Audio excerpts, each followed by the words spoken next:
जगन्नाथ मंदिर में हर वर्ष ऐसा माना जाता है कि भगवान जगन्नाथ बीमार पड़ जाते हैं और पूरे 15 दिनों तक दर्शन नहीं देते। यह परंपरा अनवसर काल या अनसर कहलाती है और यह घटना रथ यात्रा से ठीक पहले होती है। इसके पीछे गहरा धार्मिक, पौराणिक और सांकेतिक रहस्य है।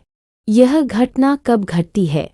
हर साल ज्येष्ठ पूर्णिमा के दिन श्री जगन्नाथ, बलभद्र और सुभद्रा को स्नान यात्रा के दिन 108 कलशों से जल स्नान कराया जाता है। इस स्नान के बाद ये तीनों भगवान बीमार पड़ जाते हैं और उन्हें विश्राम के लिए एक विशेष कक्ष अनसर गृह में ले जाया जाता है, जहां वे लगभग 15 दिनों तक रहते हैं। भगवान के बीमार होने का कारण माना जाता है कि महास्नान के दिन अत्यधिक जल स्नान से भगवान को ज्वर बुखार हो जाता है, ठीक वैसे ही जैसे मनुष्य को होता है। इसलिए उन्हें आराम दिया जाता है और उनके दर्शन आम भक्तों के लिए बंद कर दिए जाते हैं। केवल सेवक, वैद्य, राजवैद्य और विशेष पुजारी ही इस दौरान उनकी सेवा कर सकते हैं।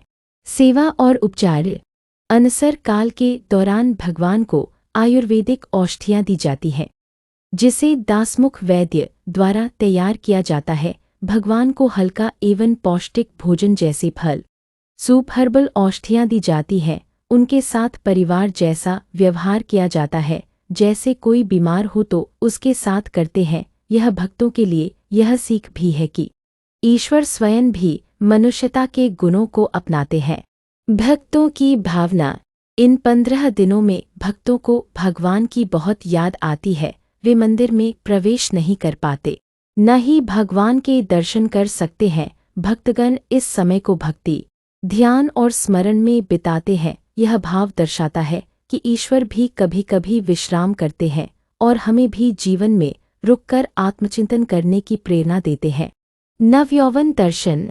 15 दिन बीतने के बाद भगवान को फिर से नया रूप दिया जाता है, जिसे नवयौवन दर्शन कहते हैं। इस दिन भगवान अपने युवा रूप में भक्तों को पहली बार दर्शन देते हैं और फिर रथ यात्रा में सवार होकर नगर भ्रमण को निकलते हैं।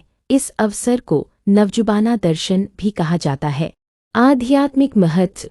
भगवान जगन्नाथ का यह बीमार होना सिर्फ एक धार्मिक परंपरा नहीं, बल्कि यह ईश्वर के मानवीकरण का प्रतीक है। इससे यह संदेश मिलता है कि भगवान भी हमारे सुख दुख को समझते हैं, हमारे जैसे अनुभव करते हैं और हमारे जीवन के प्रत्येक पहलू में सहभागी हैं।